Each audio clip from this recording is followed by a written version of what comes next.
கனடாவில் கல்வி பயின்று வந்த இந்திய மாணவர் ஒருவர் அமெரிக்காவில் முதியவர்களை இலக்காக கொண்டு நடத்தப்பட்ட பல மில்லியன் டாலர் மோசடி வழக்கில் கைது செய்யப்பட்டு சிறை தண்டனை பெற்றுள்ள சம்பவம் பெரும் பரபரப்பை ஏற்படுத்தியுள்ளது. அமெரிக்க நீதிமன்ற ஆவணங்களின்படி 22 வயதான ரொஷான் ஷா என்ற இந்திய குடிமகன் கனடாவில் மாணவர் அனுமதியின் கீழ் தங்கி கல்வி பயின்று வந்துள்ளார். பின்னர் மோசடி மூலம் ஈட்டப்படும் பணத்தை பெற்றுக் கொள்வதற்காக அவர் சுற்றுலா அனுமதியின் மூலம் அமெரிக்காவிற்குள் நுழைந்துள்ளது விசாரணையில் தெரிய வந்துள்ளது.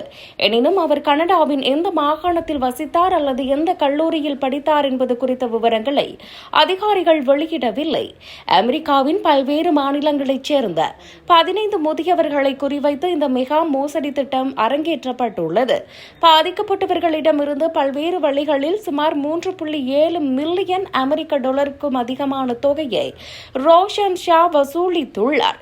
விஸ்கான்சின் மாகாணத்தில் உள்ள நியூ பெர்லின் பகுதியில் மோசடி பணத்தை சேகரிக்க முயன்றபோது கடந்த 2025 கோடை காலத்தில் அவர் கைது செய்யப்பட்டார்.